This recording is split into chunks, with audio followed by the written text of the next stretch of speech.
ஹரிநாராயண துரித நிவாரண பரமானந்த சதாசிவ சங்கர நாளென் செய்யும் வினைதானன் செய்யும் மணி நாடி வந்த கோலேன் செய்யும் கொடுங்கூற்றியன் செய்யும் குமரேசர் இரு தாளும் சிலம்பும் சதங்கையும் தண்டையும் சண்முகம் தோளும் கடம்பும் எனக்கு முன்னே வந்து தோன்றினே. ஓம் அனுமந்தாய வித்மகே வாயு புத்திராயத்தை மகே தன்னோ மாருதி பிரச்சோத்யாத். உலகெங்கிலும் வாழ்ந்து கொண்டிருக்கும் ஸ்ரீராம் ஆஸ்ட்ரோ யூடியூப் சேனல் நேயர்களுக்கு டாக்டர் சைதை ராஜாவின் அன்பான வணக்கங்கள். நாம் இப்பொழுது இந்த எபிசோடில் வீக்லி ராசி பலன், அதாவது வார ராசி பலன்கள் ஜூலை 6 முதல் ஜூலை 12 வரைக்கும் உள்ளடக்கிய நாட்களுக்கு கிரகங்கள் ஒவ்வொரு ராசிக்கும் எப்பேற்பட்ட பலனை வழங்கப் போகிறது என்பதை பார்க்க போகிறோம். இந்த ஜூலை 10ஆம் தேதி உங்களுக்கு பௌர்ணமி திதி வருகிறது.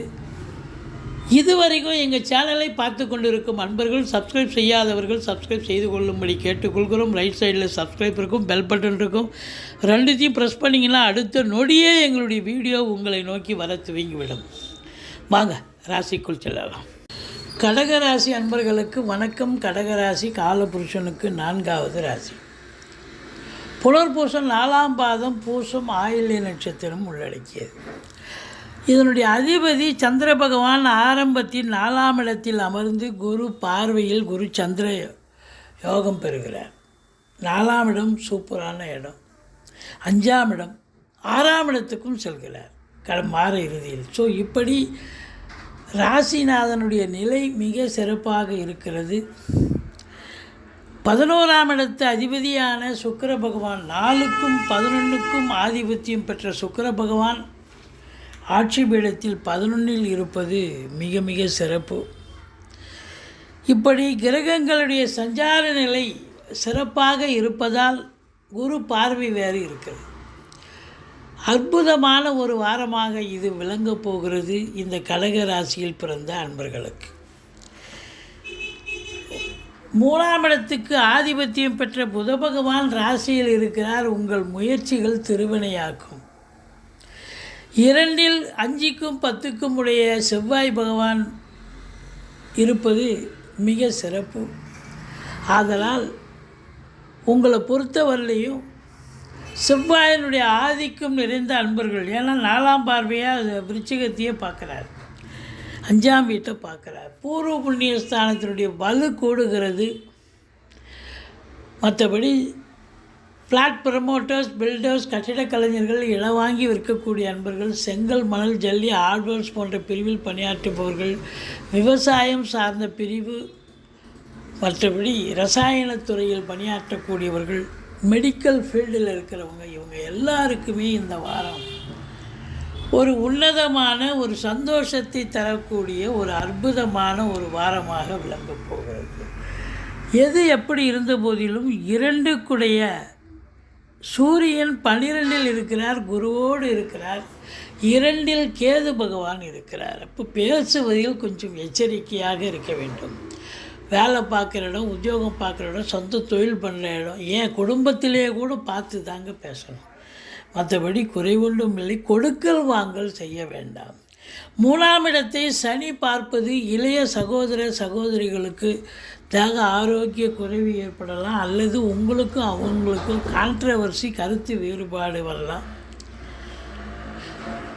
என்னதான் புதன் 3க்குடையவன் ராசியில் இருந்தாலும் 3ஆம் இடத்தை சனி பார்ப்பதால், அதாவது ஒரு காரிய தடை ஏற்பட்டு விலகி அதுக்கப்புறம் அது சக்ஸஸ் ஆகக்கூடிய ஒரு நிலை இருக்கும். 4ஆம் இடத்தை குரு பார்க்கிறார்.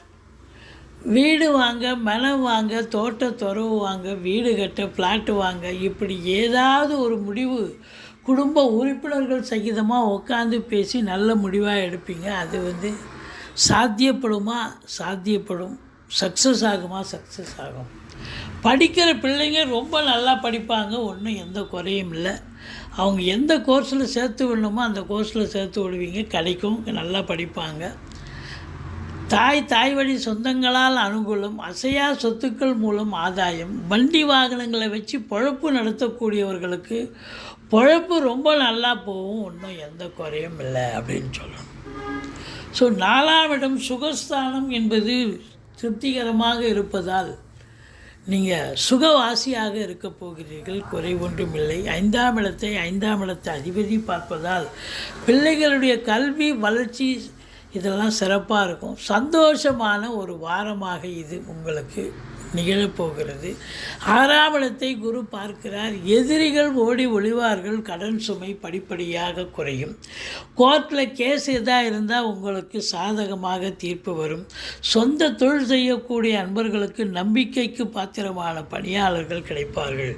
8ஆம் இடத்தில் ராகு இருப்பது சிறப்பு அல்ல என்று சொன்னாலும் குரு பார்வையில் இருப்பதால் ராகுவால் ஏற்படக்கூடிய தீய பலன்கள் எதுவும் நடக்காமல் நல்லதே நடக்கும். அதாவது 8ஆம் இடம் என்பது வெளிநாடு போகணும்னு நினைக்கக்கூடியவர்கள் தாராளமாக போகலாம். அது மட்டுமல்ல, வரா கடன்கள் வசூலாகும். இன்சூரன்ஸ் பணம் கிளைம் ஆகி கைக்கு வரக்கூடிய ஒரு காலகட்டம். தொலைந்து போன அல்லது களவு போன பொருட்கள் மீண்டும் கைக்கு வரும். சந்தோஷப்படுவீர்கள். ஆராய்ச்சி கல்வி படிக்கிறவர்கள் நல்லா படிப்பாங்க. நல்ல கெய்ட் கிடச்சி அதுக்கான நல்ல சந்தர்ப்பம் இது. மற்றபடி அந்நிய பொருளாதாரம் வீடு தேடி வரப்போகிறது. வெளிநாடு செல்லவிருக்கும் அன்பர்கள் முயற்சி செய்யுங்கள், கண்டிப்பாக போகலாம்.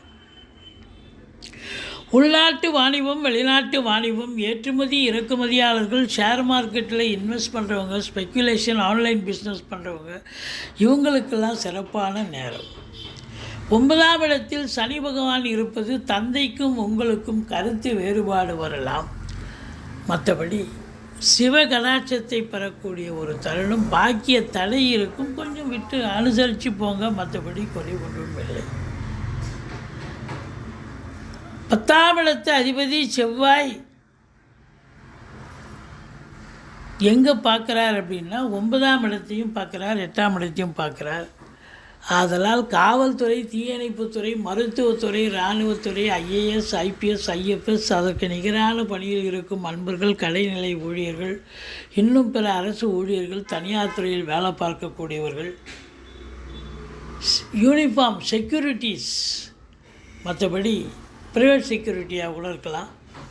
இவங்கெல்லாம் ரொம்ப எச்சரிக்கையாக இருந்து வேலை பார்த்திங்கன்னா ஒன்றும் ஒரு குறையும் இருக்காது அப்படின்னு சொல்லணும்.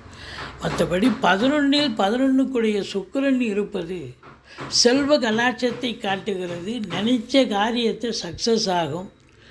மூத்த சகோதரத்தால் ஆதரவு உண்டு. பெண்களால் ஆதாயம் உண்டு. கலைத்துறையில் பணியாற்றக்கூடிய அன்பர்களுக்கு பொக்கிஷமான ஒரு காலகட்டம். குரு பகவான் 12இல் இருந்த போதிலும் செலவினங்கள் ஏற்படும். வெளியூர் வெளிநாட்டு பயணம் செய்வதாக இருந்தால் தாராளமாக போயிட்டு வரலாம். மற்றபடி முதல் திருமணம் முறிவு ஏற்பட்டு 2வது திருமணத்திற்காக காத்திருப்பவர்களுக்கு நல்ல தகவல் கண்டிப்பாக வரும். மற்றபடி குறை ஒன்றும் இல்லை. தந்தை சூரியன் 12இல் இருந்தால் தந்தையால் செலவினங்கள் ஏற்பட்டாலும் ஒன்றும் குறை கிடையாது. மருத்துவ செலவு தான் வைக்கலாம். மற்றபடி குறை ஒன்றும் இல்லை.